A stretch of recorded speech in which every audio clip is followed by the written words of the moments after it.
को आज हम फिर से उपस्थित हुए हैं। Class 10th NCERT maths chapter की शुरुआत जो हमने किया था उसको आगे बढ़ाते हुए जो पिछले वीडियोस में हमने एक्सरसाइज 1.1 सॉल्व किया था फंडामेंटल थ्योरम आज सॉल्व करेंगे। जो अगला एक्सरसाइज 1.2 को हम लोग लेने जा रहे हैं जिसमें फंडामेंटल थ्योरम ऑफ अर्थमेटिक को क्लियर करते हुए एक्सरसाइज 1.2 पूरा बताएंगे, अच्छी से समझाएंगे। चलिए आइए शुरू करते हैं अपना यह दूसरा the fundamental theorem of arithmetic. अच्छे से पढ़िए, the fundamental theorem of arithmetic. देखिए, अर्थमेटिक का मतलब होता है अंक गणित, हिंदी में कहते हैं इसको, जो अंकों से रिलेटेड हो उसको अंक गणित कहा जाता है। तो फंडामेंटल थ्योरम ऑफ अर्थमेटिक के तहत इसमें आपको एक थ्योरम बताया गया होगा, उस थ्योरम को हम अभी डिस्कस कर दें ताकि आप आगे और एग्जांपल्स लगाने के बाद एक्सरसाइज भी लगा पाएँ। तो चलते हैं एक्सरसाइज 1.1 के बाद फंडामेंटल थ्योरम ऑफ अर्थमेटिक को डिस्कस करते हैं। तो ये बहुत आसान, इसमें कहा गया है साधारण सी बात कि एवरी कंपोजिट नंबर, एवरी, दुनिया में दो तरह के नंबर्स होते हैं, प्राइम नंबर्स या कंपोजिट नंबर्स। तो सीधी बात यह है कि प्राइम नंबर्स किसी से डिविजिबल नहीं होता है वन और खुद को छोड़कर, लेकिन कंपोजिट नंबर वन और खुद को छोड़कर किसी और से भी डिविजिबल होते हैं। जैसे मान लीजिए 4, 6, 9, ये सब कंपोजिट नंबर्स की एग्जांपल है। एवरी कंपोजिट नंबर्स बताया जा रहा है can be expressed यानी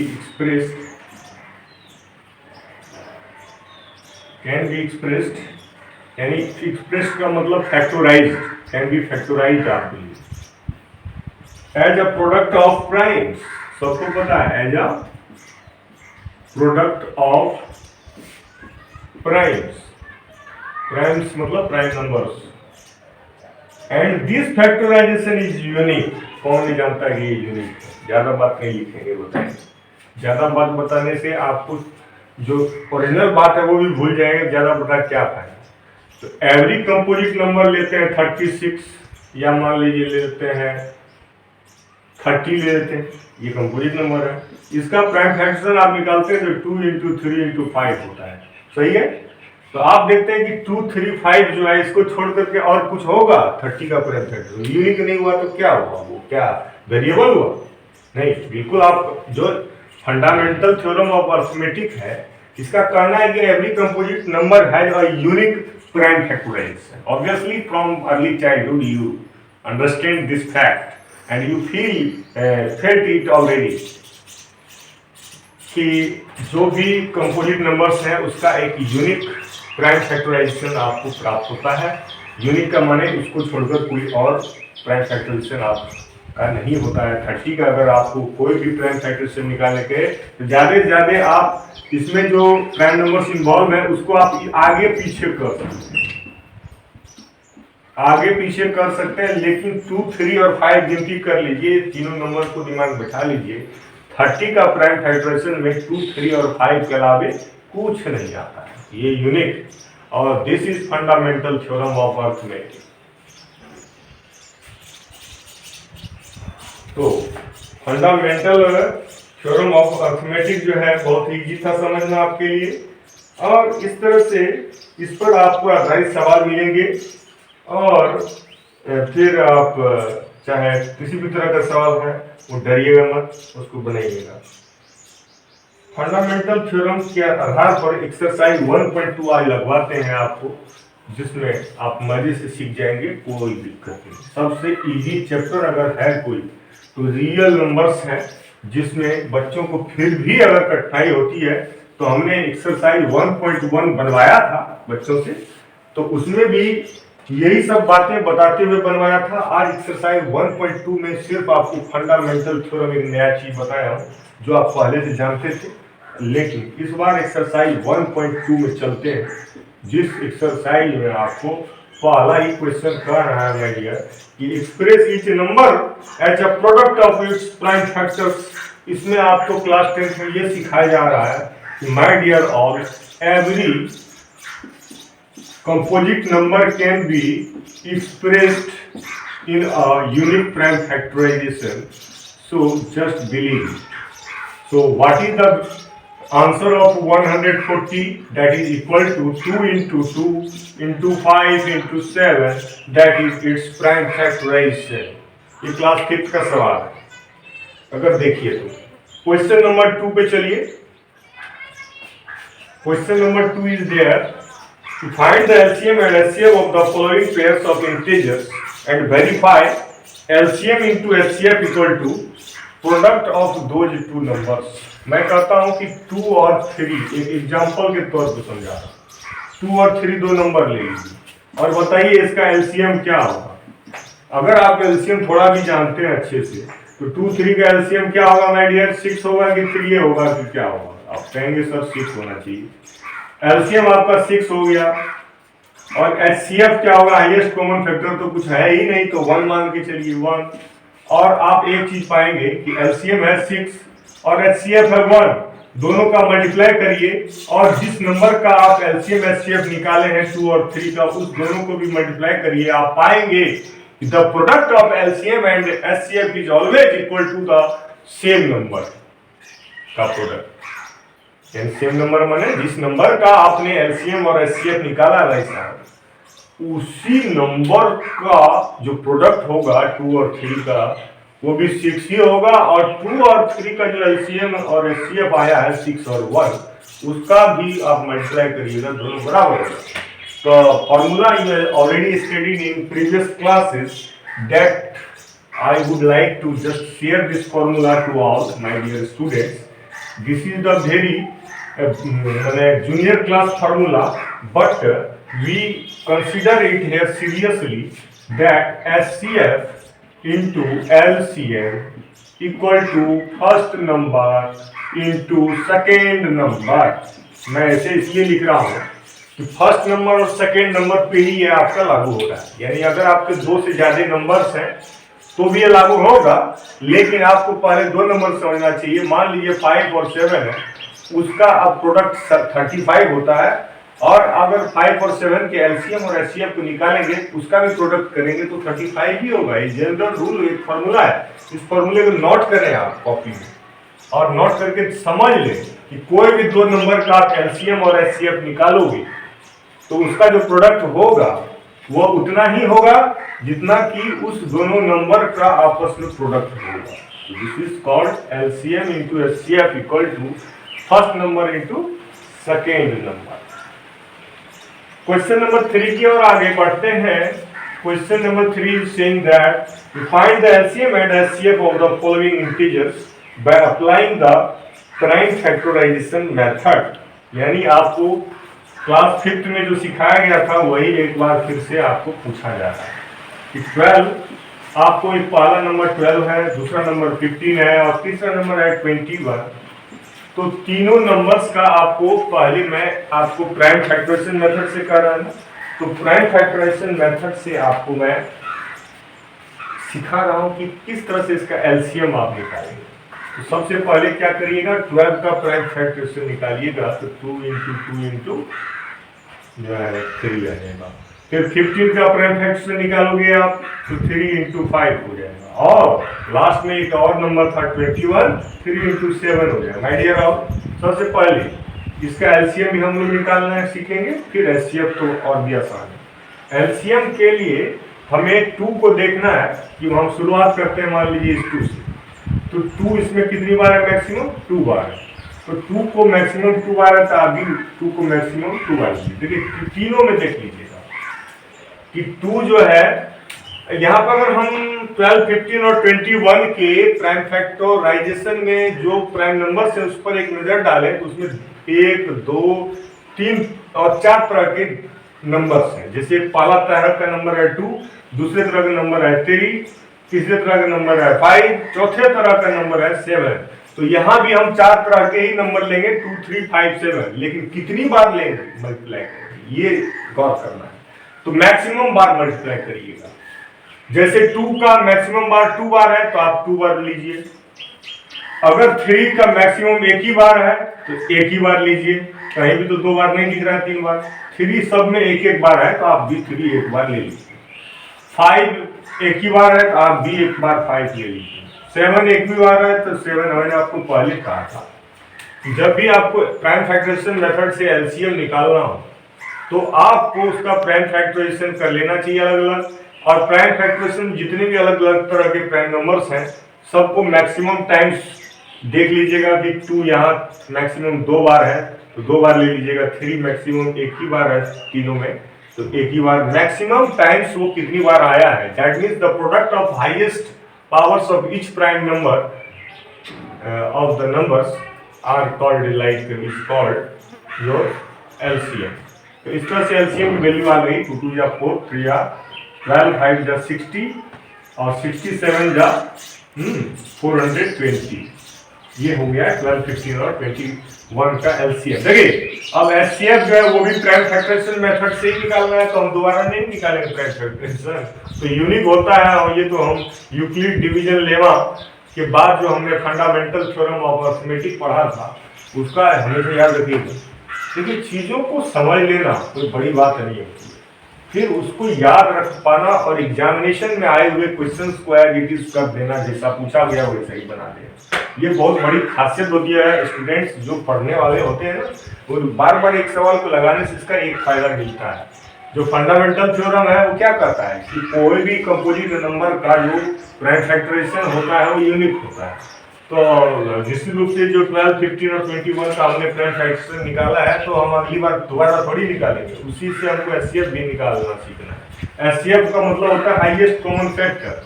हाईएस्ट कॉमन फैक्टर में हमें क्या लेना है, जैसे मान लीजिए फिर 2 से शुरू करते हैं तो 2 जो है यहाँ पर कॉमन है सब में, आंसर है नहीं, 2 सब में कॉमन नहीं है।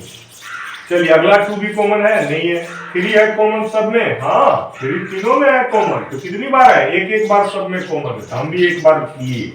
5 है सब में कॉमन, अरे भाई साहब ऊपर में है ही नहीं 5, बीच में है नीचे में है ही नहीं।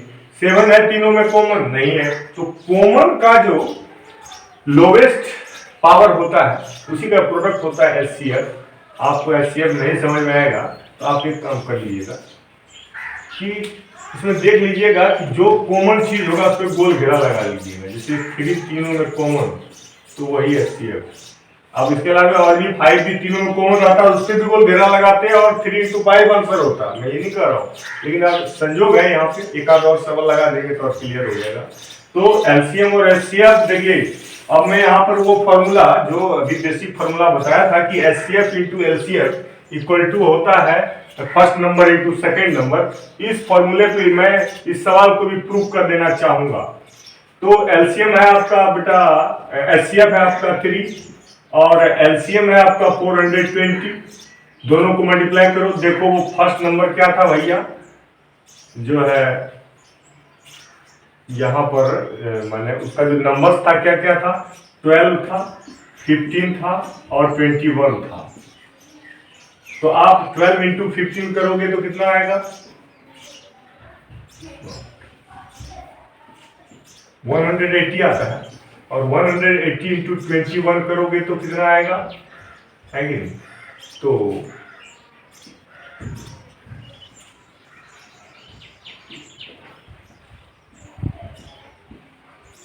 देखिए यहां पर आपका ये चीज नहीं मिलता है 3000 से, ये 2 नंबर्स के लिए ही आपका सही है। मैंने पहले भी कहा था कि आपका एलसीएम इंटू एचसीएफ जो है वह का product first number into second number के प्रोडक्ट के बराबर होता है। यहाँ 3 नंबर से, इसीलिए ये फॉर्मूला इस पर लागू नहीं हुआ। इस तरह से आपको मैं बताना चाहूंगा हर चीज जो आप जब आप समझना चाहते हैं किसी चीज तो निश्चित रूप से आपको हर चीज पर गौर करना होगा कि कैसे क्या बनेगा आपका सवाल। ठीक है, तो चलिए हम अगला सवाल भी ले लेते हैं। तो रियल नंबर्स कोई बड़ा लेसन नहीं है आपका, आप देख रहे हैं LCM, HCF, dividend, divisor, quotient, remainder, prime factorization, factorization method से एलसीएम एचसीएफ निकालना, ये सब सवाल है। अगला है क्वेश्चन नंबर 4। देखिए ये भी उसी फॉर्मूले पर आधारित है, आप ध्यान दे रहे हैं ना, क्वेश्चन नंबर 4 पे चलिएगा। क्वेश्चन नंबर 4 है माय डियर कि गिवन दैट कि एचसीएफ दिया हुआ है। देखिए 2 नंबर्स दिए हैं यहाँ पे। फर्स्ट नंबर क्या है हमारा, समझिएगा, पहले सवाल को समझिए। फर्स्ट नंबर है 306। सेकेंड नंबर क्या है माय डियर, सेकेंड नंबर आपका दिया हुआ है 657 और इस दोनों नंबर का एचसीएफ दिया हुआ है। क्या दिया हुआ है, एचसीएफ, हाईएस्ट कॉमन फैक्टर। इसी दोनों नंबर का हाईएस्ट कॉमन फैक्टर 9 है। तो कह रहा है कि what is the LCM of the same number. भैया अभी तो फॉर्मूला सिखाया कि एलसीएम इंटू एचसीएफ बराबर first number into second number, जिस नंबर का वो एलसीएम एलसीएम निकालना है, इसलिए एलसीएम को निकालना है तो एज इट इज लिखिए और डालो, अथवा एचसीएफ जो है 9 दिया हुआ है इक्वल टू फर्स्ट नंबर दिया है 306 और सेकेंड नंबर दिया है 657। तो एलसीएम बराबर क्या हो गया, बुद्धू नहीं ना है कि आपको साइड चेंज मैं सिखाऊंगा।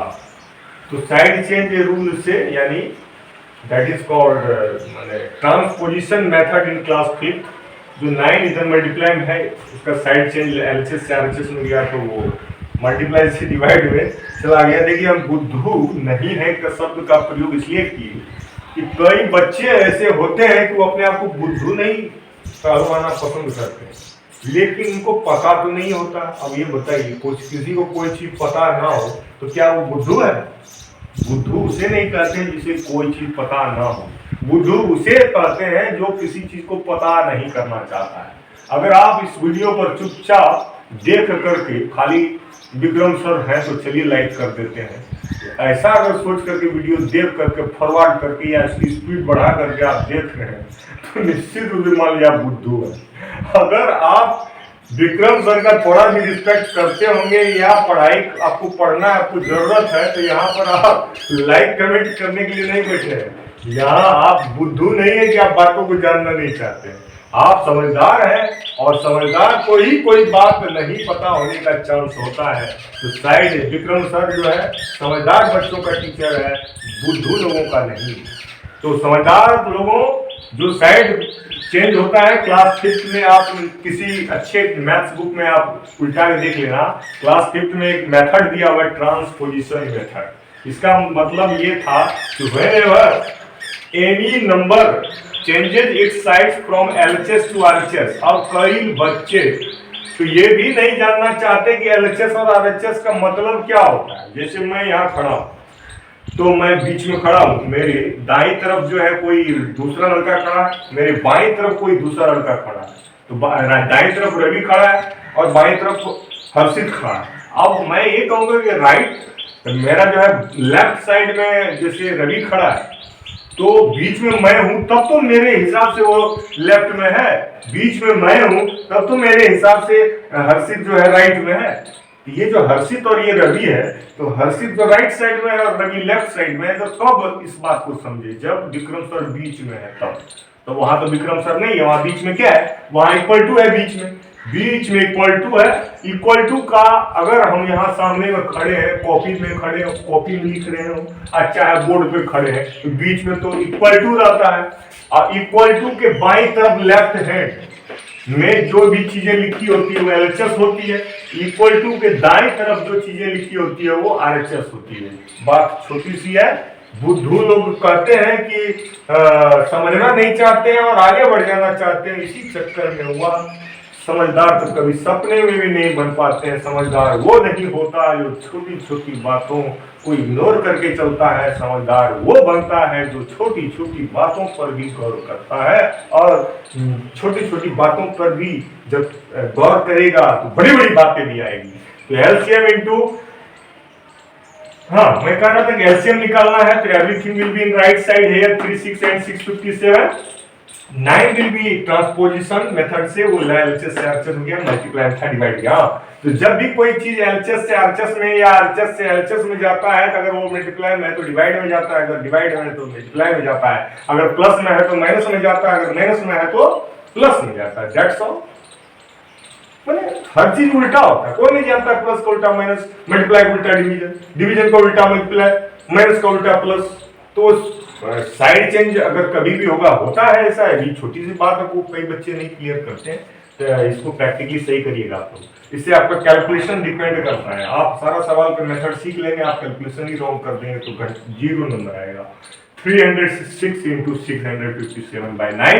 अब 9 से कौन सा नंबर हमारा कट रहा है? 6, 5, 11, 7, 18। देखिए यहाँ भी डिविजिबिलिटी रूल है जो क्लास 6 में पढ़ाते हैं। तो 9 ये कैसे कटेगा, हम इसके डिजिट को प्लस करके पता लगा लिए। 6, 5, 11 होता है, 11, 7, 18 होता है। 18 9 से डिविजिबल है तो 657। 11 9 से डिविजिबल होगा तो 9 7 जा 63 होता है, बचा 2, 27, 9 3 है 27। अब हमारा एलसीएम निकल गया कि नहीं? 1 सेकेंड में। इसी फॉर्मूले से 300 यहाँ लिख दीजिए। रफ को कभी बच्चे क्या करते हैं? कॉपी के लास्ट पेज में करते हैं। अब भाई साहब, जब आप सामान खरीदते हो दुकान में, तो जब आपका दुकानदार कुछ सामान देता है तो क्या उसको पहले आप झोले में ही रख लेते? तो दुकानदार जोड़ेगा कैसे? घबरा जाएगा सारा हिसाब किताब। आप क्या करो, कभी भी रफ करो तो ये नहीं कि कॉपी के पिछले पन्ने में घुस जाओ। अरे भाई साहब, वो जो कॉपी दिया गया है आपको, क्या आप उसको डिस्प्ले पर चिपकाओगे? और डिस्प्ले पे भी चिपकाओगे तो क्या डिस्प्ले वाला ये नहीं जानता, देखने वाला डिस्प्ले पर कि वो आदमी है और उसने जो सॉल्यूशन किया उसके लिए उसको रफ की भी जरूरत पड़ी होगी। आपने कभी कॉम्पिटिटिव बुक में आंसर शीट में देखा नहीं है कंपटीशन में कि उसके बगल में रफ पेज लिखा रहता है और साफ साफ निर्देश होता है निर्देशिका में कि आप रफ जो है बगल में राइट साइड के हाशिए में करें, 1/4 प्लेस में करें। हाँ, वहां रफ लिखा रहता था। आप अपना हाथ में जो पेन पकड़े क्या पकड़े, यहाँ ऊपर में लिख दीजिए रफ, एक लाइन खींच दीजिए और उसके बगल में रफ करिएगा तो झोला में सामान नहीं रखिएगा कि कच्चा गिनती नहीं होगा, बार बार दिक्कत होगा दुकानदार को और आपको जोड़ नहीं पाएंगे सामान। तो क्यों नहीं आप उसको बगल में रफ लिख करके रफ करेंगे। चलिए 306 और 73 का प्रोडक्ट निकालते हैं मिल करके। 6 3 18 का 8 कैरी 1 301 3 जा 9 7 6 जा 40 2 4 7 0 4 7 3 जा 21 प्लस करना बाकी था 2 1 3 9 4 13 1 1 2 2। तो इस तरह से एलसीएम आया 2 2 3 3 8 22,338 ऑफ 306 एंड 657 का एलसीएम बड़ा आ गया 22,338। माय डियर ऑल, आपके सवालों को सीधे सीधे तो देखा आपने कि किस तरह से जो है हमारा एक्सरसाइज जो है बनता जा रहा है। इजीली एक्सरसाइज 1.1 बना, 1.2 बना। समय नहीं मिलता है मुझे तो मैं आपको YouTube चैनल पर जितना समय आज देखिए होली की थोड़ी सी छुट्टी मिली है तो देखिए हम अच्छे से खाना पीना भी भूल गए हैं और हम लगे हैं वीडियो बनाने, क्योंकि हमको लगता है कि क्लास 10th का जो वीडियो होगा यह डबल बेनिफिशियल होगा, उन बच्चों के लिए भी होगा जो बच्चे क्लास 10th में जाने वाले हैं, 9th का एग्जाम दे करके या चले गए होंगे, और कुछ ऐसे बच्चे होंगे जो बोर्ड एग्जाम का भी होना बाकी है। तो चलो 1.3 बाद में समझाएंगे, तो एक्सरसाइज को खत्म कर ले। 1.2 का जो अगला सवाल है हमारा वह कह रहा है कि check whether 6 to the power n can end with the digit 0 for any natural number n। भैया सवाल में दम ये है कि 6 to the power n कहा गया और साबित ये करना है। Question number 5। अरे क्वेश्चन को आप पकड़े सिरे से, आपको सीखना है ना, तो सीखने के लिए थोड़ा तो टाइम देना पड़ेगा ना। अब आप मान लीजिए आपको वीडियो नहीं देखने का टाइम है तो आप उसको पॉज कर दीजिए, डाउनलोड कर लीजिए। ऐसा थोड़ी रह गया आपको फालतू में पढ़ा रहा हूँ। क्या मेरे पास फालतू समय है? मैं जिन बच्चों को पढ़ाता हूँ वो बच्चे हमसे खुश क्यों रहेंगे? क्योंकि मैं अपना फालतू वक्त नहीं देता हूँ। मेरा टाइम मेरे लिए वैल्यूबल है और मेरे से ज्यादा आपके लिए वैल्यूबल है। क्योंकि हम तो अब टीचर के टीचर रह जाएंगे, लेकिन आप तो वैज्ञानिक भी बन सकते हैं, विशेष ज्ञान के मालिक। तो विशेष ज्ञान के मालिक हो, आइए पहले साधारण सी बात का तो मालिक बन जाइए, विशेष ज्ञान के मालिक बनेंगे, ये मेरी दुआ भी है आपके लिए। चलिए क्वेश्चन नंबर 5 जो है इस चैप्टर एक्सरसाइज 1.2, आपको बार बार मैं बताऊं ये एक्सरसाइज 1.2 एनसीईआरटी बुक का क्लास 10th का बुक है। Question number 5, check whether 6 to the power n can end with the digit 0।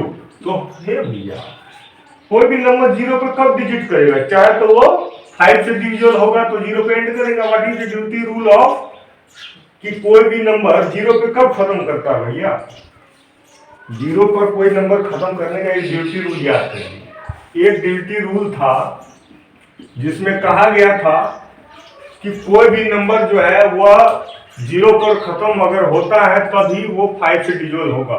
कोई भी नंबर या तो 0 पे खत्म हो या 5 पे खत्म हो तो वो 5 से डिविजिबल होता है, नहीं। अब 2 into 3 to the power n भी तो लिख सकते हैं 6 टू द पावर n को, तो 2 पे पावर n। अब देखिए हम इसको क्या किए, 6 टू द पावर n था, 6 का प्राइम फैक्टराइजेशन की तो हमको आया 2 into 3 whole to the power n। इसको और अलग अलग पावर में तोड़ दिए तो 2 पावर n और 3 पे पावर n आया।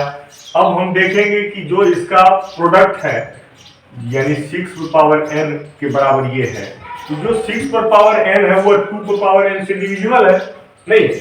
और जो चीज 2 से डिविजिबल है तो वो निश्चित रूप से जो है 0 पर खत्म हो ही सकता है। द नंबर, एक लाइन लिखिए, the number which is divisible, ये रूल लिखा रहा हूं, आप पकड़िए बात को, which is divisible by 2 can end with 0 और नॉट, कैन एंड, सीधी बात कर रहा हूं, एंड्स विथ 0 और नॉट। आप ही जवाब दीजिए कि जो चीज 2 से डिविजिबल है वह 0 पर खत्म हो सकता है या नहीं। मैं ये नहीं करूँगा होता ही है, हो सकता ही नहीं, जिससे मैं बताया 2 से डिविजिबल ऐसे नंबर बताइए, मैं पूछ रहा हूँ जो 0 पर खत्म होता है। तो आप कहेंगे ना 10 sir ji, 10 2 5 20 sir ji, 30 sir ji, 40 sir ji, whatever, 100 sir ji, 1000 sir ji, 5000 sir ji, 5 crore sir. जो भी नंबर 0 पर खत्म होता है वो 2 से डिविजिबल होता है। और हम यहाँ पर साबित कर दिए जो 6 पावर n है वह 2 power n into 3 power n के बराबर है ऑब्वियसली। तो 2 पे पावर n से ये डिविजिबल है, 3 पे पावर n से भी डिविजिबल है। मैं ये नहीं कर रहा हूँ, अगर मान लीजिए कोई लड़का लिखता है कि 2 इंटू 5 बराबर 10, तो वो लड़का ये भी जान रहा है कि जो 10 है वो 2 से भी डिविजिबल है और 5 से भी डिविजिबल है, क्योंकि 2 5 जब 10 होता है। तो उसी तरह से अगर 2 पे पावर n इंटू 3 पे पावर n बराबर हमारा जो है 6 पे पावर n हो गया, है ना। हालांकि यहाँ पर क्या है कि 6 टू द पावर n जो है 2 पे पावर n और 3 पे पावर n जो है हमारा हो गया। तो मैंने मल्टीप्लाई हो रहा है यहाँ पर, तो 6 टू द पावर n जो है 2 पे पावर n से डिविजिबल है। तो इसका मतलब ये हुआ कि 2 से divisible number can and with 0। The number which is divisible by 2 can ends with 0, therefore 6 to the power n is divisible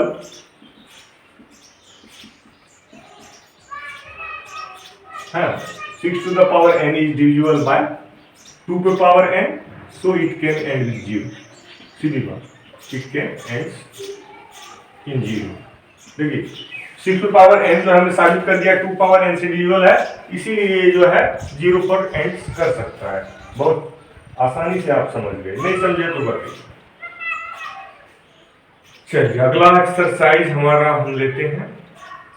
अगला एक्सरसाइज, अगला क्वेश्चन क्या है, क्वेश्चन नंबर 6 है, explain why this and this are composite numbers. Composite numbers का definition फिर से आपको express करने का मौका मिला है दोस्तों, क्वेश्चन नंबर 6 और 7 को शॉर्ट में बताते हुए, क्योंकि अब जो मेन बताना था लंबा प्रोसीजर, वो छोटी बातों को डिस्क्राइब करने में थोड़ा टाइम लगता है।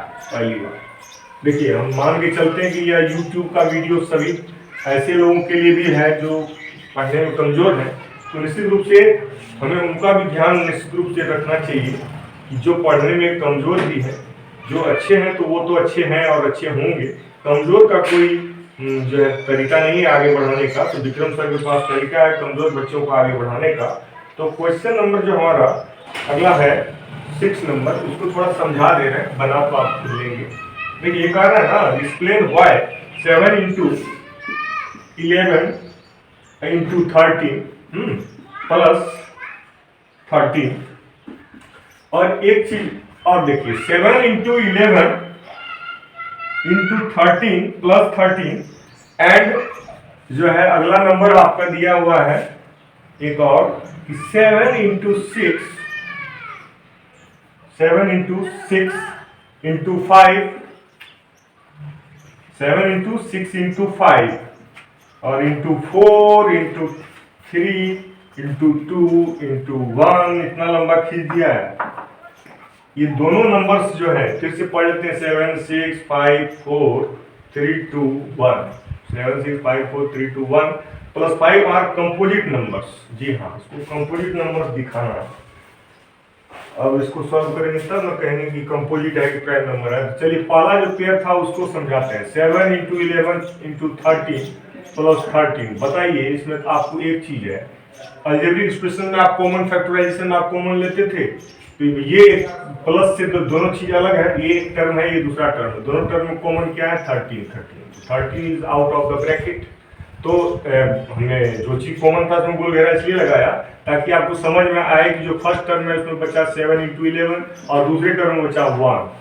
अब इक्वल टू 13 इंटू यहाँ पर आपका अगर इसको सॉल्व करेंगे 11 7 जा 77 प्लस 1 हो गया था आपका 78। तो अब देखिए कि अब इसमें आप देख रहे हैं 13 इंटू 78 में एक नंबर अगर कंपोजिट नंबर है तो उसका प्रोडक्ट भी कंपोजिट होगा। भाई साहब ये आपको खुद समझना चाहिए कि 13 into 78 is a composite number. क्यों भैया? आपको दिखाना था कि कंपोजिट है, लेकिन कारण भी पूछ रहा था कि ये कंपोजिट नंबर है बिकॉज कारण इसका ये है कि one of the factor is composite number. One of the factor हमारा 78 है, इज कंपोजिट नंबर। तो जब भी कोई भी प्रोडक्ट है, कोई भी 3-4 नंबर को आप इकट्ठे मल्टीप्लाई कर रहे हैं, उसमें कोई भी नंबर आपको कंपोजिट दिख गया तो उसका जो प्रोडक्ट होगा वो भी कंपोजिट होगा। जैसे एक एग्जांपल ले लीजिए 2 इंटू 4 इंटू 3। देखिए मैं ये कहूँगा कि इसमें 2 भी प्राइम नंबर है, 3 भी 2 इंटू 4 इंटू 3। मैं आप विचार करिए 2 इंटू 4 इंटू 3 विचार करिए। 2 और 3 तो प्राइम नंबर है, लेकिन बीच में एक 4 देख रहे हैं कंप्लीट नंबर है। इसका मतलब है कि ये पूरा प्रोडक्ट होगा 2 इंटू 4 इंटू 3, 2 4 8 3 या 24। तो 24 कंप्लीट होगा कि नहीं होगा? 100% होगा।